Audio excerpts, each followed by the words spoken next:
ಇವತ್ತಿನ ನಮ್ಮ ಚರ್ಚಾ ಕಾರ್ಯಕ್ರಮಕ್ಕೆ ಮತ್ತೊಬ್ಬ ಅತಿಥಿ ಬಿಜೆಪಿ ವಕ್ತಾರರಾದಂತಹ ಶರತ್ ಅವರು ಕೂಡ ಜಾಯಿನ್ ಆಗ್ತಾ ಇದ್ದಾರೆ.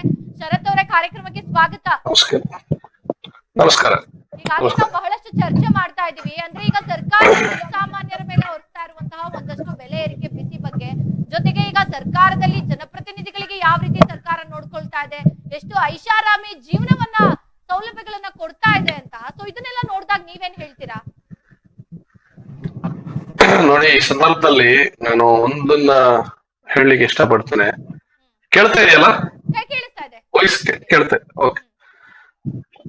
ನಾ ಈ ಸಂದರ್ಭದಲ್ಲಿ ಒಂದನ್ನ ಹೇಳಲಿಕ್ಕೆ ಇಷ್ಟಪಡ್ತೇನೆ. ನೋಡಿ, ಇವರು ಮುಂಚೆ ಜನಪರವಾಗಿ ಕೆಲಸ ಮಾಡ್ತೀವಿ, ಆಮೇಲೆ ಫ್ರೀ ಬೀಸ್ ಅನ್ನ ತಂದು ಜನರಿಗೆ ಒಳ್ಳೆ ಅವಕಾಶ ಮಾಡ್ಕೊಡ್ತೀವಿ ಹೇಳಿದಂತ ಏನು ಸಿದ್ದರಾಮಯ್ಯನ ನೇತೃತ್ವ ಸರ್ಕಾರ, ಇವತ್ತಿನ ದಿವಸ ಅವರು ನಡ್ಕೊಳ್ಳುವಂತಹ ರೀತಿ ಇದು ಜನ ವಿರೋಧಿ ಸರ್ಕಾರ ಅಂತೇಳಿ ಕಾಣ್ತಾ ಇದೆ. ಯಾಕೆ ಅಂತಂದ್ರೆ ಜನರ ಟ್ಯಾಕ್ಸ್ ಕೊಟ್ರಿ, ನಿಮ್ಗೆ ಐಷಾರಾಮಿಕ್ ಮಾಡ್ಲಿಕ್ಕೆ ಜನ ಆರ್ಸ್ ತಂದಿದ್ದ.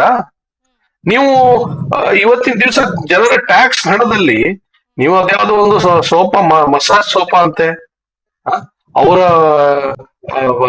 ಲಕ್ಸುರಿ ಲೈಫಿಗೋಸ್ಕರ ನೀವು ಇದು ಮಾಡಿರೋದಲ್ಲ, ಆರ್ಸ್ ತಂದಿರೋದಲ್ಲ ಜನ.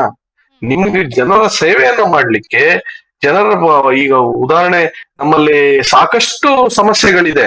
ಬಾಣಂತಿಯರ ಸಾವಾಗ್ತಾ ಇದೆ ಒಂದ್ ಕಡೆ, 15% ನೀವು ಬಸ್ ಏರಿಕೆ ಮಾಡಿದ್ರಿ, ಮೆಟ್ರೋ ದರವನ್ನು ಏರಿಕೆ ಮಾಡಿದ್ರಿ.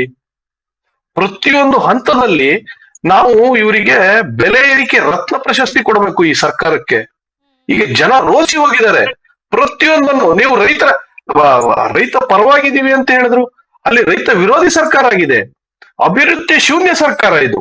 ಯಾವುದೇ ರೀತಿಯಾಗಿ ಅಭಿವೃದ್ಧಿ ನಡೀತಾ ಇಲ್ಲ. ಒಂದು ಇವ್ರ ನಾಯಕರುಗಳು ಹೇಳಿದ್ದ ನಾನು ಹೇಳಲಿಕ್ಕೆ ಇಷ್ಟಪಡ್ತೇನೆ. ಇದೇ ಮಲ್ಲಿಕಾರ್ಜುನ್ ಖರ್ಗೆ ಅವರು ಇವರಿಬ್ಬರು ಮಹಾನ್ ನಾಯಕರಿಗೆ ಹೇಳಿದ್ರು, ಒಂದ್ ಹಿಡಿ ಮಣ್ಣು ಹಾಕುವಷ್ಟು ಯೋಗ್ಯತೆ ಇಲ್ಲ ಇವರಿಗೆ ಅಂತ ಹೇಳಿದ್ರು ಮೀಡಿಯಾದ ಮುಂದೆ. ಅದೇ ಆಗ್ತಾ ಇದೆ ಇವತ್ತಿನ ದಿವಸ. ಎಲ್ಲಿ ಹೋಗ್ತಾ ಇದೆ ಈ ಸರ್ಕಾರ? ಅಭಿವೃದ್ಧಿ ಕಡೆ ಹೋಗ್ತಾ ಇದೆಯೋ, ಅದು ಅಭಿವೃದ್ಧಿಯ ಕುಟಿತ ಮಾಡುವಲ್ಲಿ ಹೋಗ್ತಾ ಇದೆಯೋ ಈ ಸರ್ಕಾರ? ಕಾಂಗ್ರೆಸ್ ಸರ್ಕಾರ ಇವತ್ತಿನ ದಿವಸ ಜನರ ಪರವಾಗಿ ಇಲ್ಲ. ಇವರು ನೋಡಿ, ಇಲ್ಲಿನ ಇವತ್ತಿನ ದಿವಸ ನೀವು ಯಾವುದೇ ಒಂದು ಫಲಾನುಭವಿಗಳು ಯಾರಪ್ಪ ಅಂತ ಹೇಳಿದ್ರೆ, ಇವತ್ತಿನ ದಿನ ಈ ಫ್ರೀ ಬೀಸು ಅಂತ ಹೇಳ್ತಾರೆ ಇವರು. ಫಲಾನುಭವಿಗಳು ಇವರ ಮಕ್ಕಳು, ಯಾರು ಈ ಕಾಂಗ್ರೆಸ್ ಶಾಸಕರ ಮಕ್ಕಳಾಗಿರ್ಬೋದು, ಮಂತ್ರಿಯ ಏನು ಮಕ್ಕಳಾಗಿರ್ಬೋದು, ಕಾಂಗ್ರೆಸ್ ಮಂತ್ರಿಗಳ ಮಕ್ಕಳಾಗಿರ್ಬೋದು, ಇಲ್ಲಿ ಫಲಾನುಭವಿಗಳು ಬಿಟ್ರೆ ಇಲ್ಲಿ ಯಾವುದೇ ರೀತಿಯಾಗಿ ಸಾಮಾನ್ಯ ಜನರು ಆಗ್ತಾನೆ ಇಲ್ಲ. ಇವತ್ತಿನ ದಿವಸ ಯಾವ ಸೌಲಭ್ಯ ಸಿಗ್ತಾ ಇದೆ ಸ್ವಾಮಿ ಇವತ್ತಿನ ದಿವಸ? ನೀವು ಫ್ರೀ ಬಸ್ ಕೊಡ್ತೀರಾ ಅಂತ ಹೇಳ್ತೀರಾ, ಆ ಫ್ರೀ ಬಸ್ ಕೊಡೋ ನೆಪದಲ್ಲಿ ಇವರಿಗೆ ಭತ್ಯೆ ಕೊಡ್ತಾ ಇಲ್ಲ. ಯಾವುದು ಖಾಸಗಿ ಸಾರಿ ಸರ್ಕಾರಿ ನೌಕರರಿಗೆ ಭತ್ಯೆಯನ್ನ ಕೊಡ್ತಾ ಇಲ್ಲ, ಸಂಬಳ ಕೊಡ್ತಾ ಇಲ್ಲ. ಒಂದ್ ಕಡೆ ಪ್ರೌಢಶಾಲಾ ಶಿಕ್ಷಕರ ಸಮಸ್ಯೆ ಆಗಿರ್ಬೋದು, ಆಮೇಲೆ ಈಗ ಏನು ಅಂಗನವಾಡಿ ಕಾರ್ಯಕರ್ತರ ಸಮಸ್ಯೆ ಆಗಿರ್ಬೋದು, ಇದನ್ನೆಲ್ಲ ನೀವು ಸರಿಯಾಗಿ ನಿಭಾಯಿಸಿದೀರಾ? ಅವರ ಸಮಸ್ಯೆಗಳು ಆಲಿಸಿದೀರಾ? ಎಲ್ಲಿ ಜಿಲ್ಲಾ ಮಂತ್ರಿಗಳು, ಎಲ್ಲಿ ಏನು ಜಿಲ್ಲಾ ಮಂತ್ರಿಗಳು, ಎಲ್ಲಿ ಈ ಪ್ರತಿಯೊಂದು ಏನು ಖಾತೆಗಳ ಸಚಿವ ವಹಿಸ್ಕೊಂಡಿದ್ದೀರಲ್ಲ, ಎಲ್ಲಿದ್ದಾರೆ ಅವರೆಲ್ಲ? ಇವತ್ತಿನ ದಿವಸ ಕಣ್ಣಿಗೆ ಕಾಡ್ತಾ ಇಲ್ಲ ಜನರಿಗೆ. ಇವರು ಐಷಾರಾಮಿ ಜೀವನದಲ್ಲೇ ಮುಳುಗೋಗಿದ್ದಾರೆ. ಇದು ಬೇಕಿತ್ತ? ಇದು ಈ ಸೌಲಭ್ಯಗಳು ನೋಡಿ, ಜನರ ಸೇವೆ ನಿರತರಾಗಿರುವವರು ಈ ತರ ಅಲ್ಲ ಐಷಾರಾಮಿಯನ್ನ ಜೀವನವನ್ನು ನಡೆಸಲ್ಲ. ಇವು ಜನರ ವಿರೋಧಿಯಾಗಿ ಇರುವಂತಹ ಒಂದು ಮನಸ್ಥಿತಿ ಇದ್ದವ್ರೆ ಈ ತರ ಲಕ್ಸುರಿ ಲೈಫ್ ಅನ್ನು ಅನುಭವಿಸ್ಲಿಕ್ಕೆ ಹೊರಡ್ತಾರೆ. ಇವತ್ತಿನ ದಿವಸ ಇವರಿಗೆ ಸರಿಯಾಗಿ ಪ್ರತಿಯೊಂದು ಗೃಹಲಕ್ಷ್ಮಿ ಆಗಿರ್ಬೋದು, ಇವತ್ತಿನ ದಿವಸ ಅಕ್ಕಿ ಆಗಿರ್ಬೋದು, ನಾವು ಏನು ಸೆಂಟ್ರಲ್ ಗೌರ್ಮೆಂಟ್ ನಾವು ಕೊಡ್ತಕ್ಕಂತ ಅಕ್ಕಿಯನ್ನೇ ಇವರು ಪುನಃ ಕೊಡ್ತಾ ಇದ್ದಾರೆ. ಬಿಟ್ರೆ ಇವರು 5 kg ಅಕ್ಕಿ ಕೊಡ್ತೀನಿ ಅಂತ ಹೇಳೋ 5 kg ಬದಲಾಗಿ 170 ರೂಪಾಯಿ ಅಮೌಂಟ್ ಅನ್ನ ಡಿಬಿಟಿ ಮಾಡ್ತೀವಿ ಅಂತ ಹೇಳಿದ್ರು. ಇವತ್ತಿನ ದಿವಸ ಯಾವ್ದು ಆಗ್ತಾ ಇಲ್ಲ. ಹಾಗಾದ್ರೆ ಹಣ ಎಲ್ಲಿ ಹೋಗ್ತಾ ಇದೆ? ಯಾರ ಬೊಕ್ಕಸಕ್ಕೆ ಹೋಗ್ತಾ ಇದೆ? ಈಗ ಇವರು ಏನು ರಾಹುಲ್ ಗಾಂಧಿ ಆಗಿರ್ಬೋದು, ಸೋನಿಯಾ ಗಾಂಧಿ ಆಗಿರ್ಬೋದು, ಇಲ್ಲಿ ನಮ್ಮ ಕರ್ನಾಟಕ ಸರ್ಕಾರವನ್ನ ಇವತ್ತಿನ ದಿವಸ ATM ಮಾಡ್ಕೊಂಡಿದ್ದಾರೆ. ಇವರು ಸರಿಯಾಗಿ ಇಲ್ಲದೆ ನಾವು ಬಿಜೆಪಿ ಮೇಲೆ ಆರೋಪ ಹೊರಿಸ್ತಾರೆ. ಅವರೇ ಸರಿ ಇಲ್ಲ, ನಾವು ಸರಿ ಇಲ್ಲ ಅಂತ ಹೇಳಿ ಹೇಳ್ತಾರೆ. ಯಾವ ನೈತಿಕತೆ ಮೇಲೆ ಈ ಲಜ್ಜೆಗೆಟ್ಟ ಸರ್ಕಾರ ಈ ರೀತಿ ಹೇಳಲಿಕ್ಕೆ ಸಾಧ್ಯ? ಯಾವ ನೈತಿಕತೆ ಮೇಲೆ ಹೇಳುತ್ತೆ? ಖಂಡಿತ ಶರತ್ ಅವರೇ, ಈಗ ಇದಕ್ಕೆ ಸಂಬಂಧಪಟ್ಟಂತೆ ಮಹೇಶ್ ಅವ್ರು ಏನ್ ಹೇಳ್ತಾರೆ? ಮಹೇಶ್ ಅವರೇ, ನೀವೇನ್ ಹೇಳ್ತೀರಾ? ಈಗ ಹೇಳಿದ್ರು ಶರತ್ ಅವರು ಒಂದಷ್ಟು ವಿಚಾರಗಳನ್ನ. ಮೇಡಮ್, ಈಗ ನಮ್ಮ ಸ್ನೇಹಿತರಾಗಿರುವಂತ ಬಿಜೆಪಿ ಅವ್ರು ಹೇಳ್ತಾ ಇದ್ರು, ನಾನು ಒಂದ್ ಮಾತು ಹೇಳ್ತೀನಿ. ಯಾವುದೇ ಸರ್ಕಾರ JCP ಪಾರ್ಟಿಗಳು ಅಂತ TS BJP ಕಾಂಗ್ರೆಸ್ ಒಂದಿದ ಆ ಮುಖಗಳು. ಯಾಕೆ ಈ ಮಾತು ಹೇಳ್ತಾ ಇದ್ದೀನಿ ಅಂದ್ರೆ, ಯಾವ ರಾಜಕಾರಣಿಗಳು ಈಗ ಹಿಂದೆ ನೀವೆಲ್ಲ ನೋಡಿದೀರಾ, ಎಲ್ಲ ಯಾರ್ಯಾರು ಹಂಚ್ಕೊಂಡಿದಾರೋ ಏನೋ ರಾಜಕೀಯ ಇದು ವಿಧಾನಸೌಧದಲ್ಲಿ ಯಾರು ಯಾಕೆ ಇದ್ರ ಬಗ್ಗೆ ಎಲ್ಲಾರು ಏನು ರಾಯಲ್ ಜೀವನ ಮಾಡಿದ ಆಗ ಏನು ಈ ತರ ಸೋಪಗಳು ಇನ್ನೊಂದೆಲ್ಲ ತಂದಿದಾರಲ್ಲ, ಬಿಜೆಪಿ ಎಷ್ಟು ಮಟ್ಟಕ್ಕೆ ಖಂಡಿಸ್ತಾ ಇದೆ, ಎಲ್ಲಾ ರೀತಿಯಲ್ಲಿ ಎಷ್ಟು ಮಟ್ಟಕ್ಕೆ ಹೋರಾಟ ಮಾಡ್ತಾ ಇದೆ, JDS ಎಷ್ಟು ಮಟ್ಟಕ್ಕೆ ಹೋರಾಟ ಮಾಡ್ತಾ ಇದೆ ನೋಡಿ. ಇವತ್ತಿನ ದಿವಸ ಹೇಳ್ತೀನಿ, ಅದಕ್ಕೆ ಉತ್ತರ ಸರ್. ಒಂದೇ ನಿಮಿಷ ಸರ್, ಒಂದೇ ನಿಮಿಷ ಸರ್, ಪ್ಲೀಸ್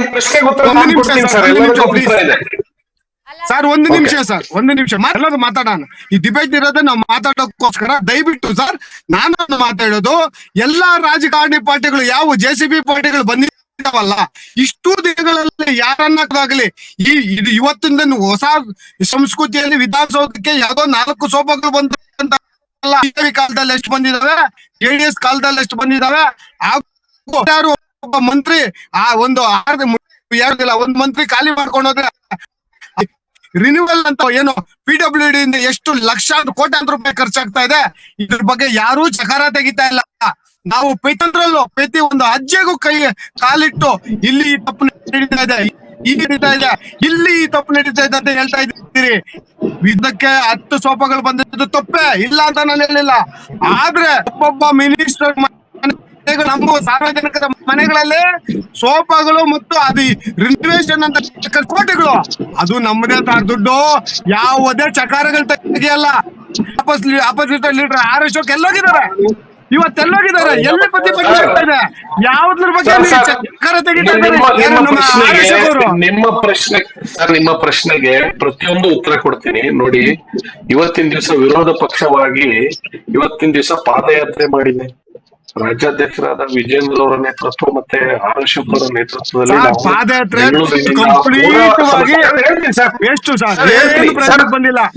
ಸರ್ ಯಾಕೆ ವೇಸ್ಟ್ ನೋಡಿ.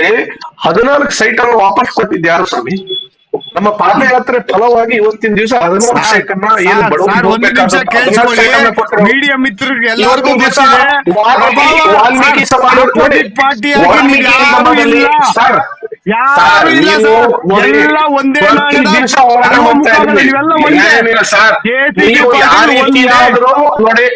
ನೋಡಿ, ನೀವು ಯಾವ ರೀತಿಯಾಗೂ ವಿಡಂಬನೆ ಮಾಡಿ ಆಯ್ತಾ.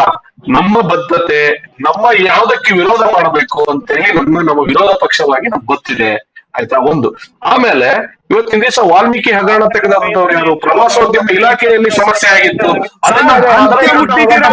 ಸರ್ ಅಂತ್ಯ ಮುಟ್ಟಿದ್ದೀರಾ ನೀವ್ ಯಾವ ಸುಮ್ಮನೆ ತೆಗೆದು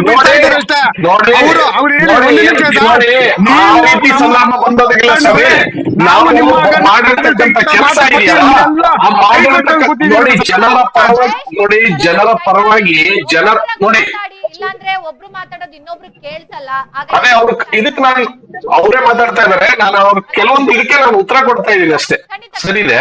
ಇಲ್ಲ ಇರ್ರಿ ಸರ್, ಒಂದ್ 2 ನಿಮಿಷ ಸರ್, ದಯವಿಟ್ಟು ನೀವು ನನ್ನ ಹೇಳ್ತಾ ಇರೋದು ಯಾವ ಪ್ರಶ್ನೆಗೆ ಸರ್. 1 ನಿಮಿಷ ಸರ್, ಒಂದೇ 1 ನಿಮಿಷ ಸರ್, ಹೇಳಿ.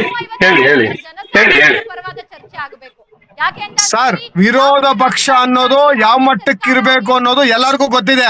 ಎಲ್ಲಾ ತಾಲೂಕುಗಳಲ್ಲೂ ಎಲ್ಲಾ ಡಿಸ್ಟ್ರಿಕ್ಟ್ಗಳಲ್ಲೂ ಯಾವುದು ಪಕ್ಷ ಕೆಲಸ ಮಾಡೋದಿಲ್ಲ. ಈ ದಿನ ಬಿಜೆಪಿ ಗೆದ್ದಿದ್ರೆ ಕಾಂಗ್ರೆಸ್ ಅವ್ರು ಸುಮ್ನೆ ಇರ್ತಾರೆ, ಕಾಂಗ್ರೆಸ್ ಅವ್ರು ಗೆದ್ದಿದ ತಕ್ಷಣ ಬಿಜೆಪಿ ಅವ್ರು ಸುಮ್ನೆ ಇರ್ತಾರೆ. ಇವರೆಲ್ಲ ಹೊಂದಾಣಿಕೆ ರಾಜಕೀಯ ಮಾಡ್ತಾ ಇರೋದು ಬಿಟ್ರೆ ಯಾವುದೇ ಜನಗಳನ್ನ ಉದ್ಧಾರ ಮಾಡೋದು ಬೇಕಾಗಿಲ್ಲ ಅವ್ರಿಗೆ. ನೀವು ತಿಳ್ಕೊಳ್ಳಿ, ರಾಜಕೀಯ ಮಕ್ಕಳು ಒಂದು ಸತಿ ಗೆದ್ದೋದ್ರೆ ಅವ್ರ ಆಸ್ತಿ ಇದ್ದಕ್ಕಿದ್ದಂಗೆ 4 ಪಟ್ಟು 5 ಪಟ್ಟು 10 ಪಟ್ಟು ಜಾಸ್ತಿ ಆಗುತ್ತೆ. ಇನ್ನು ಮಿಕ್ಕಿದ್ದು ಬಡವರಾಗೇ ಇರ್ತಾರೆ. ಯಾರು ಒಂದು ಸತಿ ಒಂದು ಬಿಸ್ನೆಸ್ ಇದು MLA ಆದ್ರ ನನಗೆ ಸೋಫಾನೂ ಬೇಕು, ಇನ್ನೊಂದು ಬೇಕು, ಎಲ್ಲ ಏನು ಅಪೋಸಿಟ್ ಮಾಡಲ್ಲ ಅಂದ್ರೆ ಇನ್ನೊಂದು ಬೇಕು. ಇವ್ರಿಗೆ ಮಾನ ಮರ್ಯಾದೆ ಇದ್ರೆ, ಇವ್ರಿಗೆ ನಾಚಿಕೆ ಮಾನ ಮರ್ಯಾದೆ ಎಲ್ಲಾ ಪಕ್ಷಗಳಿಗೆ ಹೇಳ್ತಾ ಇದ್ದೀನಿ. ಈ ಸೋಫಾಗಳು ತರೋದೇನು ಬಿಜೆಪಿ ಅವ್ರಿಗೆ ಗೊತ್ತಿಲ್ವಾ? ಕಣ್ಣು ವರ್ಷ ನಂತರ ಅಲ್ವಾ ಇಡಲ್ಲ? ಏನ್ ಸುಮ್ಮನೆ ಒಂದ್ ಹೇಳಿಕೆ ಕೊಡ್ಬೇಕು, ಮೀಡಿಯಾ ಬರುತ್ತೆ, ಮೀಡಿಯಾ ಮುಂದ್ಗಡೆ ನೋಡಪ್ಪ ಇವ್ರು ಹಿಂಗ್ ಮಾಡುದು, ಅದೇ ಸೋಫಾಗಳಲ್ಲಿ ಮಜಾ ಮಾಡುದು. ಇದೇ ಬಿಜೆಪಿ, ಇದೇ ಕಾಂಗ್ರೆಸ್, ಇದೇ JDS. ಅದಕ್ಕೆ ಹೇಳೋದು 3 JCP ಪಾರ್ಟಿಗಳು ಯಾವುದೇ ಕರ್ನಾಟಕನ ಉದ್ಧಾರ ಮಾಡೋದಿಲ್ಲ. ಕರ್ನಾಟಕವನ್ನ ನಾಶನ ಮಾಡಿ ಇರೋದನ್ನೆಲ್ಲ ಲೂಟಿ ಮಾಡ್ಕೊಂಡು ಹೋಗ್ತಾರೆ ಅನ್ನೋದಕ್ಕೆ ಹೇಳಕ್ ಇಷ್ಟಪಡ್ತೀನಿ ಮೇಡಮ್. ದೇವರ JCB ಪಾಠಗಳಿಂದ ನಮ್ ಕರ್ನಾಟಕ ಆಗೋದಿಲ್ಲ. ಈ ರಾಜಕಾರಣ ಉದ್ಧಾರ ಆಗೋದು ಆ ರಾಜಕಾರಣಿಗಳು ಯಾರ್ಯಾರು ಗೆದ್ದಿದಾರೋ ಅವ್ರ ಫ್ಯಾಮಿಲಿಗೆ ಮಾತ್ರ ಉದ್ಧಾರ ಆಗುತ್ತೆ. ಇನ್ನು ಬಡವರ ಬಗ್ಗರಿಗೆ ಇವರೆಲ್ಲ ರಾಜಕೀಯ ಪಾರ್ಟಿ ಅಲ್ವೇ ಅಲ್ಲ ಅನ್ನೋ ಹೇಳೋದಕ್ಕೆ ನಾನು ತುಂಬಾ ಇಷ್ಟಪಡ್ತೀನಿ. ಆಯ್ತಾ ಸರ್, ಮುಗಿತು ಸರ್. ನೋಡಿ, ಈಗೇನು ನಮ್ಮ ಸ್ನೇಹಿತರು ಹೇಳಿದ್ರು ನೋಡಿ ನೋಡಿ ಚರ್ಚೆಗಳನ್ನ ಕೇಳಿದ್ರಿ, ಶರತ್ ಅವ್ರು ಹೇಳಿದ್ರು, ಮಹೇಶ್ ಅವರು ನೋಡಿ, ಅದೇ ಅವರ ಕೆಲವೊಂದು ಪ್ರಶ್ನೆಗಳಿಗೆ ನಮ್ಮ ಹತ್ರ ಉತ್ತರ ಕೊಡೋದಿದೆ. ಒಂದು ದಯವಿಟ್ಟು ಅರ್ಥ ಮಾಡ್ಕೊಳ್ಳಿ ಮೇಡಮ್. ನಾನು ಒಂದು ನೋಡಿ, ಮೀಟಿಂಗ್ ಅಲ್ಲಿ ಇದ್ದಾರೆ, ಅವಾಗಿಂದ ನಿಮ್ ಚರ್ಚೆಗಳನ್ನೆಲ್ಲ ಕೇಳಿದ್ದಾರೆ, ಅವ್ರ ಅಭಿಪ್ರಾಯಗಳನ್ನು ನಾವು ತಗೋಬೇಕಾಗುತ್ತೆ. ದೀಪಿಕೆ ಅವರು ನೀವೇನ್ ಹೇಳ್ತೀರಾ? ನೋಡಿ ಮೇಡಮ್, ಈಗ ಹೋಮ್ ಗಾರ್ಡ್ ಗಳಿಗೆ ಸಂಬಳ ಕೊಡಕ್ಕೆ ದುಡ್ಡಿಲ್ಲ ಇವ್ರಿಗೆ. ಹೋಮ್ ಗಾರ್ಡ್ ಪಾಪ ವರ್ಷದಲ್ಲಿ 6 ತಿಂಗಳು ಸಂಬಳ ಕೊಡ್ತಾರೆ. ಅದ್ರಲ್ಲಿ ಇವ್ರು ಮನೆ ಹಾಳಾಗವ್ರು, ಮನೆ ಕೊಟ್ಟಾಗವ್ರು, ಮನೆ ದೀಪ ತುಂಬೋಗವ್ರು 2,000 ರೂಪಾಯಿ ಕಮಿಷನ್ ಎಕಡೆ ದುಡ್ಡು ಇಸ್ಕೊತಾ ಇದಾರೆ ಕೆಲವು ಕಡೆ. ಆಮೇಲೆ ಪೌರ ಕಾರ್ಮಿಕರು ಇಡೀ ನಮ್ ದೇಶನ ಸ್ವಚ್ಛತೆ ಮಾಡೋರು ಪೌರ ಕಾರ್ಮಿಕರಿಗೆ ಎಷ್ಟು ಸಂಬಳ ಕೊಡ್ತಾ ಇದ್ರಿ ನಿಮ್ ಜನ್ಮದ ಬೆಂಕಿ? ನೀವು ದೇಶನೇ ಗುಡ್ಸಿ ಗುಂಡಾಂತರ ಮಾಡೋರು 1 ಲಕ್ಷ ಸಂಬಳ ತಗೊಂಡ್ಮೇಲೆ ಪೌರ ಕಾರ್ಮಿಕರು ನಮ್ ದೇಶನ ಸ್ವಚ್ಛತೆ ಮಾಡೋರ್ಗೆ ಎಷ್ಟು ಸಂಬಳ ಕೊಡ್ತಾ ಇದ್ರಿ? ನೀವು ದೇಶನೇ ಗುಡ್ಸಿ ಗುಂಡಾಂತರ ಮಾಡಿ ಸರ್ಕಾರಿ ಜಾಗಗಳು, ಸರ್ಕಾರಿ ಶಾಲೆಗಳು, ಸರ್ಕಾರಿ ಕೆರೆ ಕಟ್ಟೆಗಳನ್ನ ಒತ್ತುವರಿ ಮಾಡ್ಕೊಳಂತ ಮನೆ ಹೇಳಿದ್ರು. ನೀವು 80,000 ಸಂಬಳ ಕೇಳ್ಬೇಕಾದ್ರೆ ಸ್ವಚ್ಛತೆ ಮಾಡೋರು ಎಷ್ಟು ಸಾವಿರ ಸಂಬಳ ಕೇಳ್ಬೇಕು?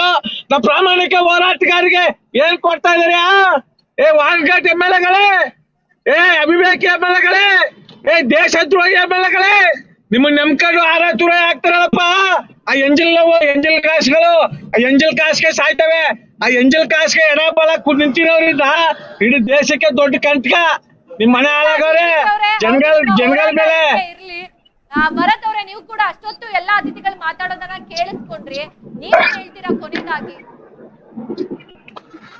ನೋಡಿ, ಕೊನೆಯದಾಗಿ ನಾನು ಏನ್ ಹೇಳಿಕ್ ಇಷ್ಟಪಡ್ತೀನಿ ಅಂತಂದ್ರೆ, ನೋಡಿ, ಕರ್ನಾಟಕದಲ್ಲಿರುವಂತಹ ಏನು ಕಾಂಗ್ರೆಸ್ ಸರ್ಕಾರ ಇದೆ, ಏನ್ ಇವರ ದುರಾಡಳಿತ ಇದೆ, ಇವರ ಸ್ವಾಮಿ, ನೀವು ಪೌರ ಕಾರ್ಮಿಕರಿಗೆ ಎಲ್ಲಿ ನೋಡಿ, ಪೌರ ಕಾರ್ಮಿಕರಿಗೆ ಕರ್ನಾಟಕ ಸರ್ಕಾರದ ಅಡಿಯಲ್ಲಿ ಇವತ್ತಿನ ದಿವಸ ಈ ರಾಜ್ಯದಲ್ಲಿ ಅವರ ಅಡಿಯಲ್ಲಿ ಬರುತ್ತೆ ಪೌರ ಕಾರ್ಮಿಕರು.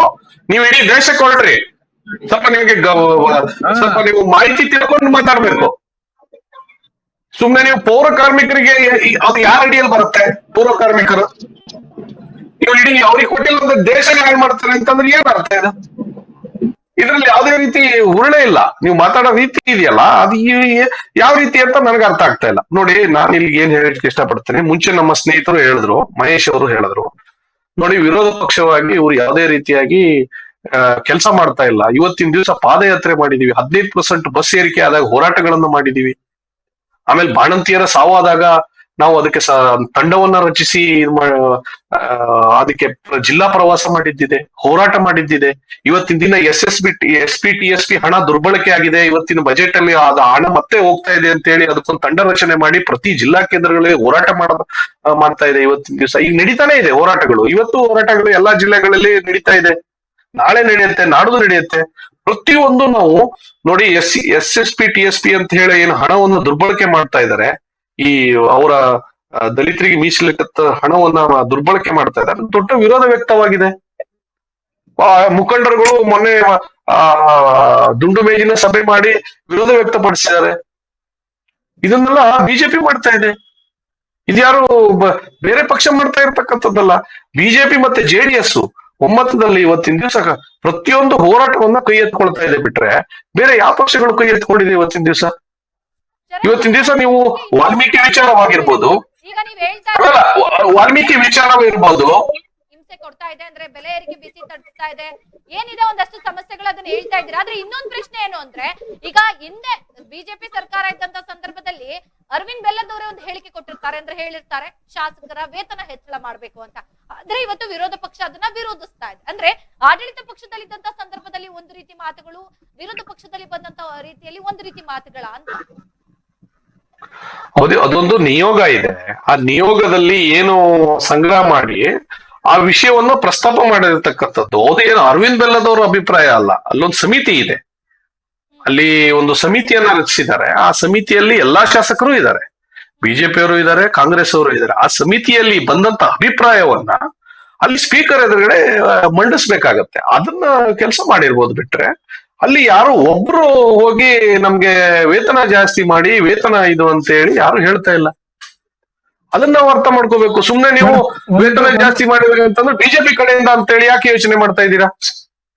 ಅಲ್ಲ, ನಮ್ಮ ನಿಮ್ಗೆ ಆ ಒಂದು ಒಂದು ಅವಕಾಶ. ಸಂದರ್ಭದಲ್ಲಿ ವಿರೋಧ ಮಾಡುವವರು ಆಡಳಿತ ಪಕ್ಷದಲ್ಲಿ ಬಂದಾಗ ಅದ್ರ ಪ್ಲಸ್ ಆಗೇ ಮಾತಾಡ್ತಾರೆ.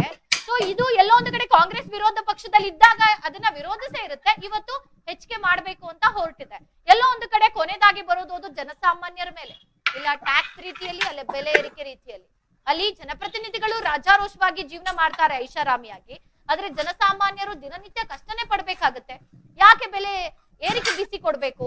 ಈಗ ನೀವು ಪಾದಯಾತ್ರೆ ಮಾಡಿದೀರಾ, ಹೋರಾಟ ಮಾಡಿದೀರಾ, ಮೂಡ ಹಗರಣ ಇರ್ಬೋದು, ವಾಲ್ಮೀಕಿ ಹಗರಣ ಇರ್ಬೋದು, ಜನಸಾಮಾನ್ಯರ ಪರವಾಗಿ ಎಷ್ಟು ಹೋರಾಟಗಳನ್ನ ವಿರೋಧ ಪಕ್ಷ ಮಾಡ್ತಾ ಇದೆ. ಯಾಕೆ ಬೆಲೆ ಏರಿಕೆ ಬಿಸಿಯನ್ನ ಕಡಿಮೆ ಹೇಳಿಕೊಟ್ಟಿದೀನಿ ಮೇಡಮ್. ನೀವು ಅದಕ್ಕೆ ಮಧ್ಯದಲ್ಲಿ ತಡೆ ಒಡ್ಡಿದ್ರಿ ನೋಡಿ. ನಾವು ಜನಸಾಮಾನ್ಯರ ಪರವಾಗಿ ಇರುವಂತ ಸರ್ಕಾರ ಇದು. ಇವತ್ತಿನ ದಿವಸ ರೈತರಿಗೆ ಕಿಸಾನ್ ಸಮ್ಮಾನ್ ಯಾರು ಕೊಟ್ಟಿರ್ತಕ್ಕ ಮಿಷನ್ ಇದೆ, ಯಾರು ಕೊಟ್ಟಿರ್ತಕ್ಕಂಥದ್ದು. ಇವತ್ತು ನಮ್ದು ಸಬರ್ಬನ್ ರೈಲ್ವೆ ಯೋಜನೆಗೆ ಹಣ ಬಂದಿದೆ, ಅದು ಯಾರು ಕೊಟ್ಟಿರ್ತಕ್ಕಂಥದ್ದು? ಪ್ರತಿಯೊಂದನ್ನು ಸೆಂಟ್ರಲ್ ಗೌರ್ಮೆಂಟ್ ಕೊಟ್ಟಂತ ಹಣ. ನೋಡಿ, ಒಂದು ನಾನು ನಿಮ್ಗೆ ಹೇಳಲಿಕ್ಕೆ ಇಷ್ಟಪಡ್ತೇನೆ. ಇವತ್ತಿನ ದಿವಸ ಮ್ಯಾಚಿಂಗ್ ಮ್ಯಾಟ್ರಿಕ್ಸ್ ಅಂತ ಹೇಳಿ ಒಂದು ಅಂಶ ಇದೆ. ಇದು ಕಾನೂನು ಚೌಕಟ್ಟಿನ ಅಡಿಯಲ್ಲಿ ಬರುತ್ತೆ. ನೀವು ಯಾವುದೇ ಒಂದು ಸೆಂಟ್ರಲ್ ಇಂದ ಬರತಕ್ಕಂತ ಅಭಿವೃದ್ಧಿ ಇದಕ್ಕೆ 40% ಅಷ್ಟು ಕರ್ನಾಟಕ ಸರ್ಕಾರ ಅಲ್ಲಿ ಭರಿಸ್ಬೇಕಾಗತ್ತೆ. 60% ಸೆಂಟ್ರಲ್ ಗೌರ್ಮೆಂಟ್ ಭರಿಸ್ಬೇಕಾಗತ್ತೆ. ಅವಾಗ ಆ ಹಣವ ಸಂಪೂರ್ಣವಾಗಿ ಅಭಿವೃದ್ಧಿ ಇದಕ್ಕೆ ಬರುತ್ತೆ. ಇವತ್ತಿನ ದಿವಸ ಅವ್ರಿಗೆ 40% ಅಷ್ಟು ಹಣವನ್ನು ಭರಿಸುವ ತಾಕತ್ತೇ ಇಲ್ಲ. ಎಲ್ಲೋ ಸಾಲ ಮಾಡ್ಲಿಕ್ಕೆ ಹೊರಟಿದ್ದಾರೆ. 48,000 ಕೋಟಿ ಸಾಲ ಮಾಡ್ಲಿಕ್ಕೆ ಹೊರಟಿದ್ದಾರೆ ಇವತ್ತಿನ ದಿವಸ. ಫ್ರೀ ಬರುತ್ತೆ? ಸಾಮಾನ್ಯ ಜನರ ಮೇಲೆ ಅಲ್ವಾ ಬರೋದು? ಯಾರ ತಲೆ ಮೇಲೆ ಬರುತ್ತೆ? ಅದನ್ನ ಯೋಚನೆ ಮಾಡ್ಬೇಕು, ಜನರು ಯೋಚನೆ ಮಾಡ್ಬೇಕು ಒಂದನೇದಾಗಿ. ಎರಡನೇದಾಗಿ ಸರ್ಕಾರವು ಇಷ್ಟು ಗಾಢ ನಿದ್ರೆಯಲ್ಲಿ ಇದೆಯಲ್ಲ, ಅವರು ಯೋಚನೆ ಮಾಡ್ಬೇಕು. ಆದ್ರೆ ಆ ಗಾಢ ನಿದ್ರೆಯಿಂದ ಎಬ್ಬಿಸುವ ಕೆಲಸ ಇವತ್ತಿನ ದಿವಸ ಬಿಜೆಪಿ ಮಾಡ್ತಾ ಇದೆ ಹೋರಾಟಗಳ ಮುಖಾಂತರ. ನಾನು ಅದೇ ಈಗ ಹಿಂದೆ ಹೇಳ್ದಂಗೆ ಬಾಣಂತಿಯರ ಸಾವಿರ್ಬೋದು, ರೈತರ ಆತ್ಮಹತ್ಯೆ ಇರ್ಬೋದು, ಆಮೇಲೆ 15% ಏರಿಕೆ ಮಾಡೋದು, ಅದು ವಿರುದ್ಧ ಹೋರಾಟ ಮಾಡಿದೀವಿ. ಆಮೇಲೆ ಪ್ರವಾಸೋದ್ಯಮ ಇಲಾಖೆಯಲ್ಲಿ ಬ್ರಹ್ಮಾಂಡ ಭ್ರಷ್ಟಾಚಾರ ಆಗಿದೆ, ಅದ್ರ ವಿರುದ್ಧ ಹೋರಾಟ ಮಾಡಿದೀವಿ. ವಾಲ್ಮೀಕಿ ನಿಗಮದಲ್ಲಿ 700 ಕೋಟಿ ಹಗರಣ ಆಯ್ತಲ್ವಾ, ಅದನ್ನು ನಾವು ಪತ್ತೆ ಹಚ್ಚಿ ಸಾರ್ವಜನಿಕರಲ್ಲಿ ತರುವ ಕೆಲಸ ಮಾಡಿದೀವಿ. ಅಲ್ಲಿ ಯಾರು ತಪ್ಪಿತಸ್ಥರು ಅವ್ರನ್ನ ಜೈಲಿಗೆ ಕಳಿಸುವಂತ ಕೆಲಸ ಆಗಿದೆ. ನಂತರದಲ್ಲಿ ಈ ಸರ್ಕಾರ ನಡೆದುಕೊಂಡ ರೀತಿ ಏನು? ನಾಗೇಂದ್ರದವ್ರನ್ನ ಚಾರ್ಜ್ ಶೀಟ್ ಅಲ್ಲಿ ಹೆಸರಿಲ್ಲದಾಗೆ ಮಾಡಿದ್ದಾರೆ. ಮಾಡಿರ್ತಕ್ಕಂಥದ್ದು ಇಲ್ಲಿ ನೋಡಿ, ಭ್ರಷ್ಟರನ್ನ ಇವ್ರನ್ನ ಬಚಾವ್ ಮಾಡುವ ಕೆಲಸ ಇವತ್ತು ದಿವಸ ಚರ್ಚೆ ಬೇಡ ಹತ್ರ ಹೋಗೋದ್ ಬೇಡ ಪ್ಲೀಸ್. ಚರ್ಚೆ ಬೇಡ ಹೋಗೋದ್ ಬೇಡ. ಇದಕ್ಕೆ ಹೋದ್ರೆ ಎಲ್ಲಾ ಜೆಸಿಬಿ ಪಾರ್ಟಿಗಳು ಮಾಡಿರೋದು ಇದೇ ಕೆಲಸನೇ. ಸರ್ ಬೇರೆ ವಿಷಯಕ್ಕೆ ಹೋಗೋದ್ ಬೇಕಾಗಿದೆ. ಯಾಕಂದ್ರೆ ನಾವು ಮಾತಾಡ್ತಾ ಇರೋದು ಈಗ ನಾನ್ ಕೇಳ್ತಾ ಇರೋದು ಡಿಬೇಟ್ ಆಗೋದ್ ಬೇಡ ವಿಷಯ. ಇಲ್ಲಿ ಯಾವ್ದ್ ನೋಡ್ರು ಒಂದೇ ನಾಣ್ಯ ಮೂರು ಮುಖ ಅಂದಂಗೆ ಈ ಮೂರು ಮುಖಗಳೆಲ್ಲ ಸೇರಿ ತಿಂದು ನೀರ್ ಕುಡ್ದು ಆಗೋಗಿದೆ. ಇದ್ರ ಬಗ್ಗೆ ನೋಡಿ ಸರ್, ಒಂದ್ ನಿಮಿಷ ಕೇಳಿಸ್ಕೊಳ್ಳಿ. ಸರ್ ಒಂದೇ ಒಂದ್ ನಿಮಿಷ ಕೇಳಿಸ್ಕೊಳ್ಳಿ ಪ್ಲೀಸ್. ನಾವು ಚಿಕ್ಕ ಮಕ್ಕಳಾಗಿದ್ದಾಗ ವಿರೋಧ ಪಕ್ಷ ಯಾವ ತರ ಇತ್ತು ಅನ್ನೋದನ್ನ ಮೇಡಮ್ ಅವರು ಹಳೆ ವಿಡಿಯೋಗಳು ನೋಡಿರ್ತಾರೆ. ಹಾಗಾಗಿ ಆ ದಿನಗಳ ವಿರೋಧ ಪಕ್ಷ ಇವತ್ತಿನ ಅಡ್ಜಸ್ಟ್ಮೆಂಟ್ ವಿರೋಧ ಪಕ್ಷ ಅದಲ್ವೇ ಅಲ್ಲ. ನನ್ಗೆ ಯಾವ್ದೋ ಸ್ವಲ್ಪ ಕೆಲಸ ನಿಮಿತ್ತ ನಾನು ಇಲ್ಲಿ ಪ್ರಿನ್ಸಿಪಲ್ ಸೆಕ್ರೆಟರಿ ಹತ್ರ ಬಂದಿದ್ದೀನಿ. ಹಾಗಾಗಿ ನಾನು ಹೊರಡ್ಬೇಕಾಗುತ್ತೆ, ಅದಕ್ಕೆ ಹೇಳಿ ಹೊರಡೋಣ ಅಂತ. ಈ ದಿನಗಳಲ್ಲಿ ರಾಜಕಾರಣ ಅಲ್ವೇ ಅಲ್ಲ, ಬರೀ ದುಡ್ಡು ಮಾಡೋದಕ್ಕೋಸ್ಕರ ಬಿಸ್ನೆಸ್ ಬಂದಾಗಿದೆ. ಅದಕ್ಕೆ ಅವ್ರಿಗೆ ಏನೋ ಈ ಸೋಫಾಗಳು, ಏನೋ ರಿಕ್ಲೈನ್ ಸೋಫಾಗಳು ಹಾಗೂ ಮಸಾಜ್ ಚೇರ್ಗಳು ಇವ್ರಿಗೆ ಬಿಸ್ನೆಸ್ ಮ್ಯಾನ್ ಗಳಿಗೆ ಬೇಕಾಗಿದೆ. ಇವ್ರ ಸೇವಕರಲ್ಲ, ರಾಜರು ಅಂತ ಹೇಳೋದಕ್ಕೆ ನಾನು ತುಂಬಾ ಇಷ್ಟಪಡ್ತೀನಿ ಮೇಡಮ್. ಇವರೆಲ್ಲ ಕಳ್ಳರೇ. ಈ ಮೂರು ಪಕ್ಷಗಳು, ಜೆಸಿಬಿ ಪಕ್ಷಗಳು ಎಲ್ಲ ರಾಜಕಾರಣಿಗಳು ದೊಡ್ಡ ಕಳ್ಳರು ಅಂತ ಹೇಳೋದಕ್ಕೆ ನಾನು ಇಷ್ಟಪಡ್ತ. ನಂದಕ್ಕೆ ಇಲ್ಲಿ ಕೆಲಸ ವಿಕಾಸದಲ್ಲಿ ಇರೋದ್ರಿಂದ ದಯವಿಟ್ಟು ಒಳಗಡೆ ಕುತ್ಕೊಂಡಿದ್ದೀನಿ, ನಾನು ಹೋಗ್ಬೇಕಾಗಿದೆ, ದಯವಿಟ್ಟು ನನ್ನ ಬಿಟ್ಕೊಡಿ. ನಾನು ಇದೊಂದು ಅಲ್ಲ, ಸ್ವಲ್ಪ ನೀವು- ಕೆಲಸ ಮುಗಿಸ್ಕೊಂಡ್ ಬರ್ಬೇಕು ಮೇಡಮ್. ಕಾರ್ಯಕ್ರಮಕ್ಕೆ ನೀವು ಬಂದಿದ್ದಕ್ಕೆ ಧನ್ಯವಾದ. ಶರತ್ ಅವರೇ, ಕೊನೆಯದಾಗಿ 2 ಲೈನಲ್ಲಿ ನೋಡಿ, ಇಷ್ಟಪಡ್ತೀರಾ? ಕೊನೆಯದಾಗಿ ಇವರ ಹೇಳಿಕೆಗಳಿಗೆ ನಂದೆಲ್ಲ ಪ್ರತಿಯೊಂದು ವಿರೋಧ ಇದೆ. ಯಾಕೆ ಅಂತ ಹೇಳ್ತೀನಿ ಕೇಳಿ. ಇವರು ಹಿಂದೆ ನಡೆದಿರತಕ್ಕಂಥದ್ದು ಹೇಗಿದೆ ಹೀಗಿದೆ ಅಂತ ಹೇಳ್ತಾ ಇದಾರಲ್ವಾ. ಸಮಯದ ಅಭಾವ ತುಂಬಾ ಇದೆ.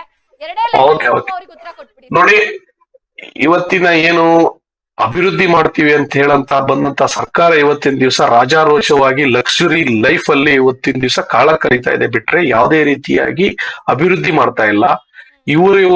ಇವರಿಗೆ ಒಂದು ನೈತಿಕತೆ, ಈ ಲಜ್ಜೆಗೆಟ್ಟ ಸರ್ಕಾರಕ್ಕೆ ಒಂದು ನೈತಿಕತೆ ಇದ್ರೆ ಇವತ್ತಿನ ದಿವಸ ಸಿಎಂ ಸ್ಥಾನದಿಂದ ಹಿಡಿದು ಚುನಾವಣೆ ಹೋಗಿ, ನಿಮ್ಗೆ ತಾಕತ್ತು ದಮ್ಮು ಹೇಳೋದಿದ್ರೆ ಚುನಾವಣೆಗೆ ಬನ್ನಿ, ಎದುರಿಸೋಣ.